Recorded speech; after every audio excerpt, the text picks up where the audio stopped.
नमस्कार, मैं जितेंद्र जैन और आप देख रहे हैं खबर समय जगत। आई नजर डालते हैं आज की कुछ ताजा तरीन खबरों। पत्रकारिता दिवस पर पत्रकारों को संदेश। पत्रकारिता जगत से जुड़े पत्रकारों के लिए त्रिपाठी जी का क्या संदेश है, आइए इन पर वरिष्ठ चिंतक और विचारक अशोक त्रिपाठी जी की राय जानते हैं। सर नमस्कार, खबर समय जगत से बात कर रहे हैं हम। सर, अंतर्राष्ट्रीय पत्रकारिता दिवस के उपलक्ष्य में आज हमारे साथ फोन लाइन पर वरिष्ठ चिंतक विचारक अशोक त्रिपाठी जी जुड़े हैं, जिनसे हम पत्रकारिता जगत के पत्रकारों के लिए त्रिपाठी जी का क्या संदेश है, इस पर उनकी राय जानना चाहेंगे। सर नमस्कार। नमस्कार सर, मेरा आपसे एक सवाल है। जी। सरकार सभी के हित में काम कर रही है, पर क्या पत्रकारों के हित में कोरोना योद्धा नहीं मानती है सरकार पत्रकारों को? पहला तो यह है कि पत्रकारिता चौथा स्तंभ है। कार्यपालिका, न्यायपालिका, विधायिका और पत्रकारिता, बाकी तीनों स्तंभों के लिए आर्थिक सुरक्षा का घेरा है।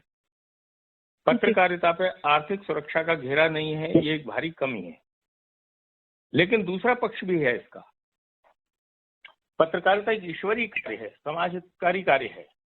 इन तीनों स्तंभों को चौकस और चौकन्ना रखने का काम पत्रकारिता का है।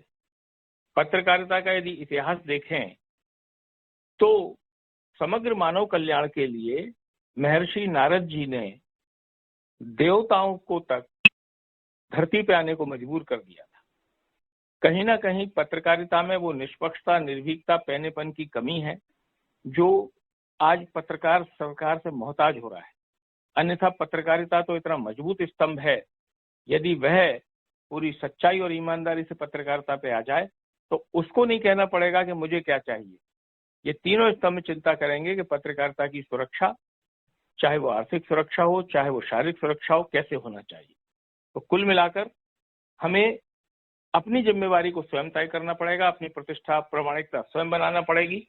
मेरा यही संदेश है कि इसको ईश्वरीय कार्य मान के समग्र लोक मंगल में जब हम निस्वार्थ भाव से काम करते हैं तो परमपिता की शक्ति भी हमारे साथ होगी और ये सारे स्तंभों की सुरक्षा भी हमारे साथ होगी। रही बात आपका दूसरा प्रश्न कि कोरोना योद्धा क्यों नहीं माना जा रहा, ये भी पहले ही प्रश्न से जुड़ा है। निश्चित रूप से इतनी भीषण परिस्थितियों में, इतनी विकराल परिस्थितियों में पत्रकारिता अपना धर्म निभा रही है और निष्पक्षता, निर्भीकता के साथ सच्चाई को उजागर कर रही है।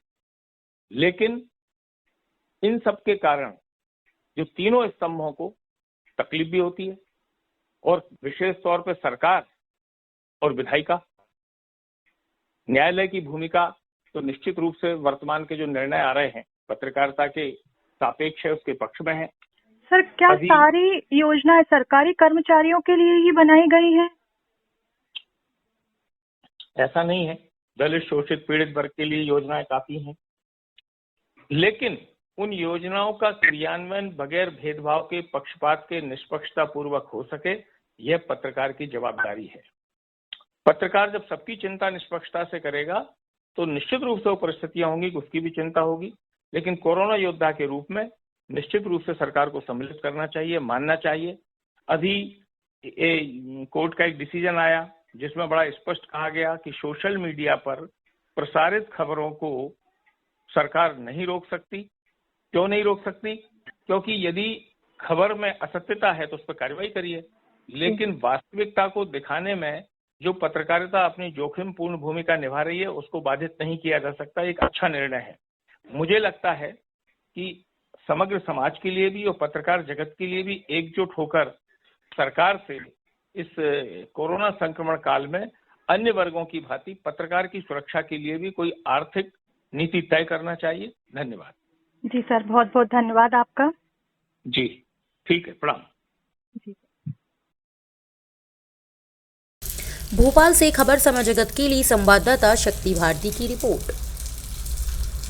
For latest news, subscribe to our channel and press the bell icon.